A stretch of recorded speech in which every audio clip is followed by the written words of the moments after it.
You're watching the Daily Climate Show on Sky News. On today's programme, an extreme heat wave grips parts of North America, with cities sweltering under record-breaking temperatures. How retrofitting could be the key to decarbonising commercial buildings. And is the sports industry playing ball when it comes to tackling climate change?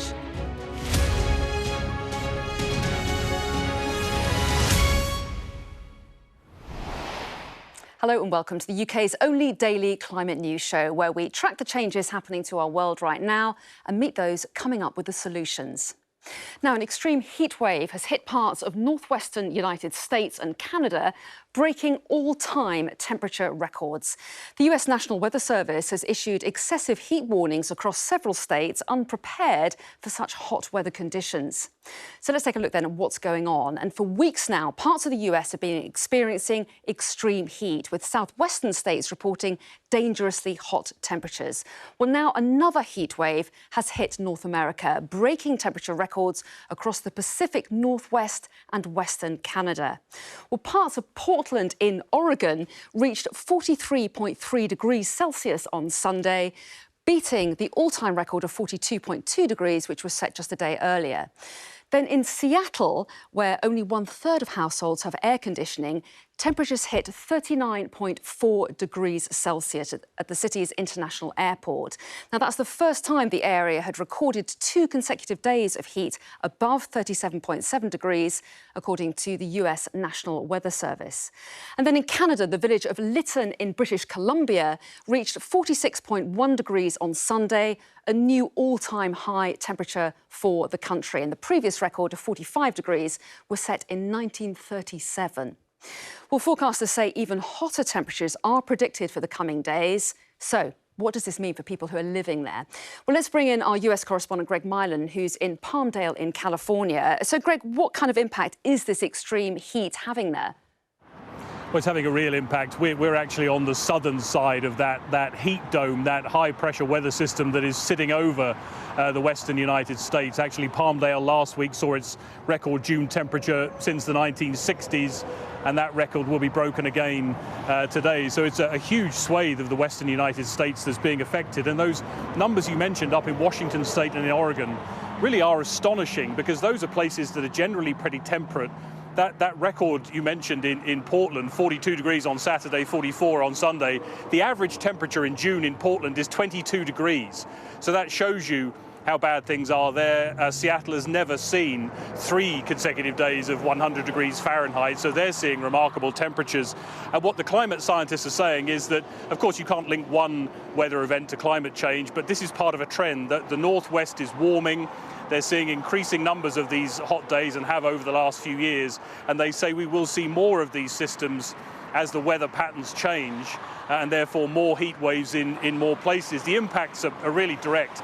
Here in particular, they talk about the nighttime temperature, because although it's hot in the day, it's not really dropping a great deal at night, and they say that adds a real stress to the body, the heat stress and health-related problems that come from not really being able to recover from the heat. Up in the Northwest, they're trying what they can with cooling centres, opening up the libraries for people to go and get that air conditioning, because, as you say, many people simply don't have it. They're having to slow the trains down because the tracks are warping in the heat. And then there are the bigger issues. There's been an extreme drought across the West. That is getting worse. That brings an increased fire risk, of course. They're seeing fires acting like they normally would at the end of a summer. It is a real concern here. And while there's some relief in sight here, at least, that weather system is moving east. So other places will experience this. They say we should all get used to this in the future. Greg, thank you. In today's other climate news, the European Parliament has approved its new EU climate law, making the target to reach net zero by 2050 a binding obligation. The law increases the EU's target for reduction of greenhouse gas emissions from 40% to at least 55% by 2030. It also includes a commitment to reach negative carbon emissions after 2050. The Scottish Qualifications Authority has been criticised for including the positives of climate change in its geography syllabus. It includes tourism in northern England being boosted by higher temperatures as one of the so-called benefits of a changing climate. The exam body has since released a statement saying the ability to take a contrary view is essential to some careers. Scientists are warning that woodland plants that rely on birds for seed dispersal may struggle to adapt to climate change. A study by the University of Exeter has found plants in the northern hemisphere will need to migrate to cooler areas further north due to a warming climate. It suggests almost 90% of plant species have their seeds dispersed by birds who take them south, areas that are becoming too warm for these plants to grow. Eco-scores will be appearing on some food and drinks packaging from this autumn. The traffic light system will rank the environmental impact of food and drink and will be trialled by British brands like Marks & Spencer and Sainsbury's.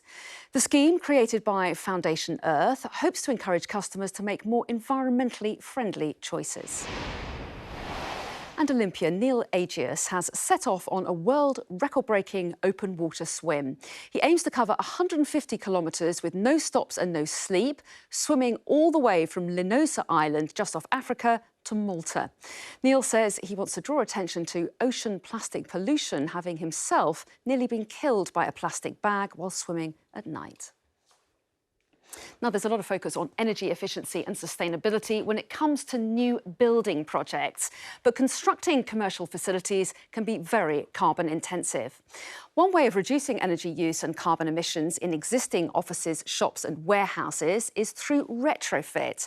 Experts say retrofitting needs to be a big part of the government's new heat and buildings strategy, expected to be released in the coming months. So, here's everything you need to know about the process in 60 seconds.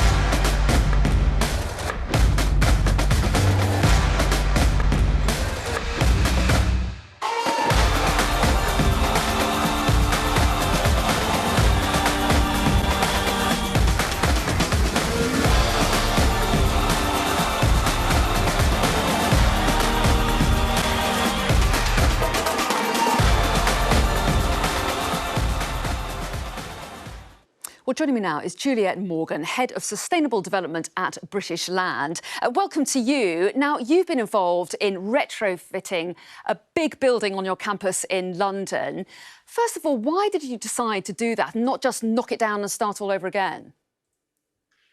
Thanks for the question. We made a commitment a number of years ago to try and drive down our embodied and operational carbon from our developments, and One Triton Square was a really good candidate for refurbishment. So it is a really big building. It's about 200,000 feet on our campus near Euston. And we committed to a major refurbishment and aimed for a BREEAM outstanding target on this building. And really, we're just reincarnating that building as a headquarters for a major media company, Dentsu Aegis, so that the building's available for good use for the next 30 years. And what we found was, in having a demanding sustainable development brief for the building, we saved about 56% in embodied energy, which is the equivalent of 27,000 tonnes of carbon. We also saved about 43% of operating energy, so the energy it takes to run the building. And that's the equivalent of running, say, 1,400 homes in London for a year. So it was really good for the planet and really good for us to have some very stringent targets. And then I think you mentioned cost, and as commercial developers, we keep an eye on that too. And really, by refurbishing, we saved nearly 60% on cost versus what would have happened if we'd knocked it down and started again. And some of the really amazing things about this building were commitments to innovation. So during the process, we saved 35,000 tonnes of concrete and 2,000 tonnes of steel, which was the equivalent of taking 6,000 lorries off London's roads versus a new build. Juliet Morgan, really interesting to hear. Thanks very much indeed. Now, Wimbledon begins today at the All England Tennis Club, and it's part of a packed summer of sport that will see hundreds of thousands of fans travelling to events around the world. But at what cost to the planet? Building venues, powering events, accommodating and feeding both players and fans, all these things consume energy and generate waste, which impacts the environment. But now some of the biggest competitions in the world are making changes in a bid to become sustainable sporting events. Well, joining me now is Matthew Campelli, who's founder of the Sustainability Report. Welcome to you. Tell us, what are the biggest challenges for sport when it comes to sustainability? Is it the transport of players and fans? What makes the biggest impact? So a lot of sports are now doing a lot of things operationally around sustainability, which are really good. And I think you'll find that the Wimbledon tennis tournament will have a net zero commitment, and they'll be doing lots of stuff around renewable energy and around biodiversity. But the biggest challenges sport tend to find is around travel, spectator travel, even travel of players and officials as well. And also around other Scope 3 emissions around the value chain and their suppliers. So, you know, that Scope 3 indirect emissions is what sport is having a real challenge with addressing at the moment. And do you feel that sports are becoming increasingly aware of the impact that they have on the planet? Are things changing? So I think there are two things at play. Sport is really feeling that that is being impacted by climate change. We're seeing more extreme heat. We're seeing air pollution are affecting athletes, whether they're recreational or whether they're professional. Major storms and major weather events.